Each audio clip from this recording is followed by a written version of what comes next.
അങ്ങനെ എല്ലാവരും കാത്തിരിക്കുന്ന എമ്പുരാൻ സിനിമയുടെ ട്രെയിലർ എത്തി. എമ്പുരാൻ സിനിമയിലെ വില്ലൻ ആരാണെന്ന് നിങ്ങൾക്ക് ആർക്കെങ്കിലും മനസ്സിലായോ?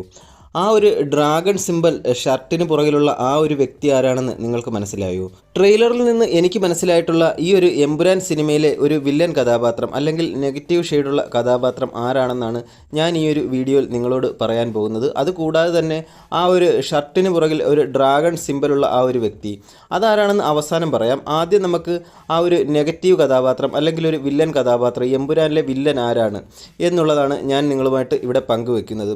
നിങ്ങളെല്ലാവരും ഈ ഒരു വീഡിയോ പൂർണ്ണമായിട്ട് കാണാൻ ശ്രമിക്കുക. പൂർണ്ണമായിട്ട് കണ്ടാൽ മാത്രമേ നിങ്ങൾക്ക് ഞാൻ പറയുന്ന കാര്യം എന്താണെന്ന് കൃത്യമായിട്ട് മനസ്സിലാവുകയുള്ളൂ. ഈ ഒരു സിനിമയിലെ വില്ലൻ ആരാണ്, കൂടാതെ ആ ഒരു ഡ്രാഗൺ സിമ്പൽ പുറകിലുള്ള വ്യക്തി ആരാണെന്ന് നിങ്ങൾക്ക് കൃത്യമായിട്ട് മനസ്സിലാകണമെങ്കിൽ ഈ ഒരു വീഡിയോ അവസാനം വരെ കാണുക.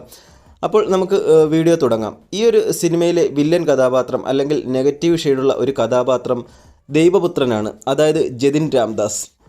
ലൂസിഫർ 1-ൽ PK രാംദാസിൻ്റെ മകൻ ദൈവപുത്രൻ അവതരിക്കുന്നു എന്ന രീതിയിൽ ഇൻട്രൊഡ്യൂസ് ചെയ്ത ടോവിനോ തോമസിൻ്റെ ആ ഒരു കഥാപാത്രം PK രാംദാസിന് ശേഷം മുഖ്യമന്ത്രിയാകുന്ന ആ ഒരു കഥാപാത്രം വളരെ പോസിറ്റീവായിട്ടുള്ള ഒരു നല്ല കഥാപാത്രമായിട്ടാണ് ലൂസിഫർ 1-ൽ കാണിച്ചതെങ്കിൽ ലൂസിഫർ 2 അതായത് എമ്പുരാനിൽ നമ്മുടെ എല്ലാവരുടെയും പ്രിയപ്പെട്ട ടോവിനോ തോമസിൻ്റെ ആ ഒരു കഥാപാത്രം നെഗറ്റീവ് ഷെയ്ഡുള്ള കഥാപാത്രമാണെന്ന് ഏറെക്കുറെ ഉറപ്പാണ്. എമ്പുരാനിൽ ടോവിനോ തോമസിൻ്റെ ജതിൻ രാംദാസ് എന്ന കഥാപാത്രം ഒരു നെഗറ്റീവ് ഷെയ്ഡുള്ള കഥാപാത്രമാണ്, ഒരു വില്ലൻ കഥാപാത്രമാണ്. അതിന് നിരവധി ഉദാഹരണങ്ങൾ ട്രെയിലറിൽ തന്നെയുണ്ട്. ഒന്നാമത്തെ ഉദാഹരണം തുടക്കത്തിൽ തന്നെ കാണിക്കുന്ന PK രാംദാസിൻ്റെ ഒരു പഴയ പ്രസംഗമുണ്ട്. അതിൽ PK രാംദാസ് പറയുന്നത്, എൻ്റെ പിന്തുടർച്ചക്കാർ എൻ്റെ മക്കളല്ല, എന്നെ പിന്തുടരുന്നവരാരാണോ അവരാണ് എൻ്റെ മക്കൾ എന്ന് പറയുന്നുണ്ട്. അതായത് ഈ ഒരു സീൻ എമ്പുരാനിൽ കാണിക്കുന്നത് PK രാംദാസ് മരിക്കുന്നതിന് മുമ്പുള്ള ഈ ഒരു പ്രസംഗം എമ്പുരാനിൽ കാണിക്കുന്നത് ഏത് സാഹചര്യത്തിലാണെന്നുള്ളതാണ്. അത് മിക്കവാറും എമ്പുരാൻ സിനിമയിൽ അതായത് മുഖ്യമന്ത്രിയായ ടോവിനോ തോമസിൻ്റെ ഭരണം മോശമാകുന്ന ഒരു സിറ്റുവേഷനിലാണ്. അതായത് PK രാംദാസിൻ്റെ പാതയല്ല ജതിൻ രാംദാസ് പിന്തുടരുന്നത്. അപ്പോൾ അങ്ങനെയുള്ള ഒരു സിറ്റുവേഷനിലായിരിക്കാം ഒരുപക്ഷെ ഈ ഒരു സീൻ ആ ഒരു സിനിമയിൽ വരുന്നത്. അത് ഒന്നാമത്തെ കാര്യം. ടോവിനോ തോമസ് വില്ലനാണെന്ന് പറയുന്നതിനുള്ള ഒരു രണ്ടാമത്തെ കാരണമായിട്ട് ഞാൻ പറയുന്നത് ഈ ഒരു ട്രെയിലറിലെ മറ്റൊരു ഡയലോഗാണ്. അത് പ്രിയദർശിനി രാംദാസിൻ്റെ ഒരു ഡയലോഗാണ്. അതിങ്ങനെയാണ്: മനുഷ്യ ജീവന് മുകളിൽ ഒരു രക്തബന്ധത്തിനും വിലയുണ്ടെന്ന് ഞാൻ കരുതുന്നില്ല എന്ന് പറയുന്ന ആ ഒരു ഡയലോഗ്. അതായത് ഈ ഒരു ഡയലോഗ് പ്രിയദർശിനി രാംദാസ് പറയുന്നത് ജനങ്ങളുടെ മുന്നിൽ ഒരു പ്രസംഗത്തിലാണ്. ഈ ഒരു പ്രസംഗത്തിൽ സ്വന്തം രക്തബന്ധമായിട്ടുള്ള ജതിൻ രാംദാസിനെ പ്രിയദർശിനി രാംദാസ് തള്ളിപ്പറയുന്ന ഒരു സീനാണെന്നാണ് നമുക്ക് മനസ്സിലാകുന്നത്.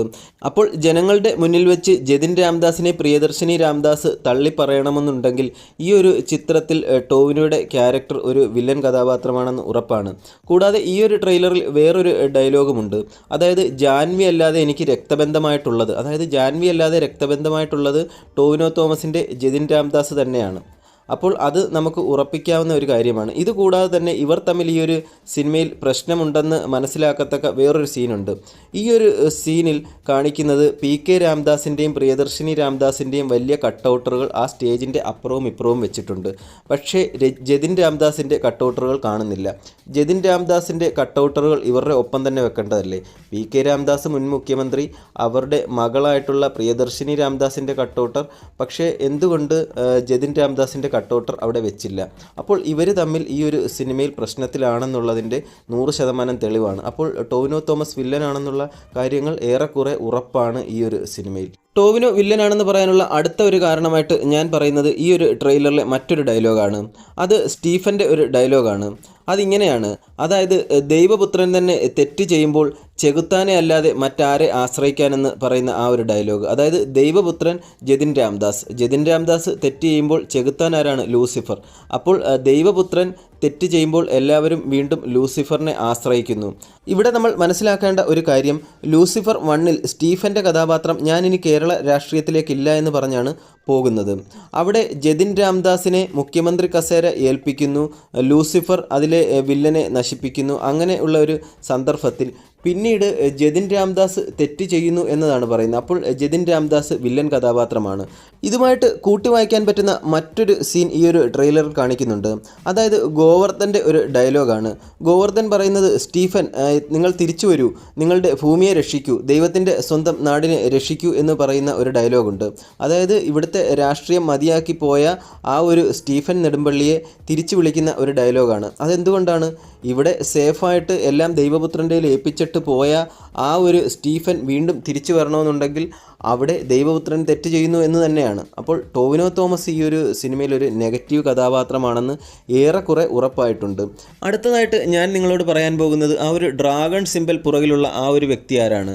ഒരു വെള്ള ഷർട്ടിട്ട ഒരു വ്യക്തിയുടെ പുറകിൽ ഒരു ഡ്രാഗൺ സിമ്പൽ പതിച്ച ഒരു പോസ്റ്റർ ഇറങ്ങിയതിന് ശേഷം മലയാള സിനിമാ ആരാധകർ എല്ലാവരും വളരെ ആകാംക്ഷയോടുകൂടി അതാരാണ്, അയാളുടെ മുഖം എന്താണ് എന്ന് അറിയാനായിട്ട് വളരെ ആകാംക്ഷയോടുകൂടി കാത്തിരിക്കുകയാണ്. ഈ ഒരു ട്രെയിലറിലും അങ്ങനെ ഒരു ഫോട്ടോ കാണിക്കുന്നുണ്ട്. ഒരു വെള്ള ഷർട്ടിൻ്റെ പുറകിൽ ഒരു ഡ്രാഗൺ സിമ്പൽ ഇട്ട ഒരാളുടെ ഫോട്ടോ എന്ന് പറയുന്നത് അത് കേരള രാഷ്ട്രീയത്തിലുള്ള ഒരാളാണ്. ഒരു വെള്ള ഷർട്ടിട്ട ഒരു വ്യക്തി, അത് കേരള രാഷ്ട്രീയത്തിലെ ഒരാളാണെന്ന് ഉറപ്പാണ്. പക്ഷേ ഇപ്പോൾ ആ ട്രെയിലറിൽ കാണിച്ചിരിക്കുന്നത് ഒരു കറുത്ത ഷർട്ടിട്ട ഒരു വ്യക്തിയെയാണ്. അപ്പോൾ ഇതിൽ നിന്ന് മനസ്സിലാകുന്നത് അയാൾ കേരള രാഷ്ട്രീയത്തിലുമുണ്ട്, അതിന് പുറത്തുമുണ്ട്. കേരള രാഷ്ട്രീയത്തിന് പുറത്തും അയാൾ, അതായത് ഒന്നെങ്കിൽ ഇന്ത്യക്ക് വെളിയിൽ അല്ലെങ്കിൽ കേരളത്തിന് വെളിയിൽ ഉള്ള ഒരു വ്യക്തിത്വമാണ്. ആ ഒരു ആളിൻ്റെ ഒരു ബോഡി ലാംഗ്വേജ്, ആ ഒരു കറുത്ത ഷർട്ടിട്ട ആ ഒരു ആളിൻ്റെ ബോഡി ലാംഗ്വേജ് ഒക്കെ വെച്ച് അത് മനസ്സിലാക്കാൻ സാധിക്കുന്നത് അത് വേറെ ആരുമല്ല, അത് ടോവിനോ തോമസ് ആണ്. ടോവിനോ തോമസിനെ സംബന്ധിച്ചിടത്തോളം ഈ ഒരു സിനിമയിൽ കേരള രാഷ്ട്രീയത്തിനുമുണ്ട്, കേരള രാഷ്ട്രീയത്തിന് പുറത്തുമുണ്ട്. അതായത് നമ്മളെല്ലാവരും കണ്ട ലൂസിഫർ സിനിമയിൽ സ്റ്റീഫൻ നെടുമ്പള്ളിയുടെ ഭൂതകാലം കാണിക്കുന്നില്ല, അതുപോലെ തന്നെ ജതിൻ രാംദാസിൻ്റെ ഭൂതകാലവും ആ ഒരു സിനിമയിൽ കാണിക്കുന്നില്ല. ജതിൻ രാംദാസ് വിദേശത്ത് നിന്ന് ഇന്ത്യയിൽ വരുന്നു, രാഷ്ട്രീയത്തിലേക്ക് ഇറങ്ങുന്നു, അവിടുത്തെ അച്ഛൻ മരിച്ച ആ ഒരു വിടവിലേക്ക് മുഖ്യമന്ത്രിയായിട്ട് വരുന്നതൊക്കെയാണ് കാണിക്കുന്നത്. എന്നാൽ പുള്ളി ഇത്രയും കാലം എവിടെയായിരുന്നു?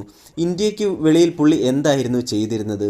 അത് വളരെ അവ്യക്തമായിട്ടുള്ള ഒരു കാര്യമായിട്ടാണ് ലൂസിഫർ 1 കാണിച്ചത്. എന്നാൽ എമ്പുരാനിൽ ഈ ഒരു ടോവിനോ തോമസിൻ്റെ കഥാപാത്രത്തിൻ്റെ മുൻപുള്ള ജീവിതം എങ്ങനെയായിരുന്നു, അയാൾ ആരാണ് എന്നൊക്കെ കൃത്യമായിട്ട് കാണിക്കും.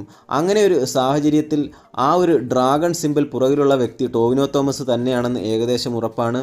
ഈ ഒരു ട്രെയിലറിൽ കാണിക്കുന്ന ആ ഒരു ബ്ലാക്ക് ഷർട്ടിട്ട വ്യക്തിയുടെ പുറകിൽ ആ ഒരു ഡ്രാഗൺ സിമ്പൽ കാണിക്കുന്നുണ്ട്. ആ ഒരു ബോഡി ലാംഗ്വേജ് വെച്ച് അത് ടോവിനോ തോമസ് ആണെന്ന് ഏറെക്കുറെ ഉറപ്പാണ്. അപ്പോൾ ഈ ഒരു 2 കാര്യമാണ് ഞാൻ ഇന്ന് പ്രധാനമായിട്ട് ഈ ഒരു ട്രെയിലറിൽ നിന്ന് മനസ്സിലാക്കി നിങ്ങളുമായിട്ട് പങ്കുവെച്ചത്. പിന്നെ ഇവയിൽ ചില കാര്യങ്ങളൊക്കെ ശരിയാകാം, തെറ്റാകാം. ഇതൊക്കെ ആ ഒരു ട്രെയിലറിൽ നിന്ന് ഞാൻ മനസ്സിലാക്കിയെടുത്ത എൻ്റെ നിഗമനങ്ങളാണ്. പിന്നെ പൃഥ്വിരാജ് സുകുമാരനായതുകൊണ്ട് ഒന്നും പറയാൻ പറ്റില്ല. നമ്മളിപ്പോൾ ഈ ട്രെയിലറിൽ കണ്ടതിൽ നിന്ന് വളരെ വ്യത്യസ്തമായിട്ടായിരിക്കും ചിലപ്പോൾ സിനിമയിൽ കാണുന്ന പല സന്ദർഭങ്ങളും വരുന്നത്.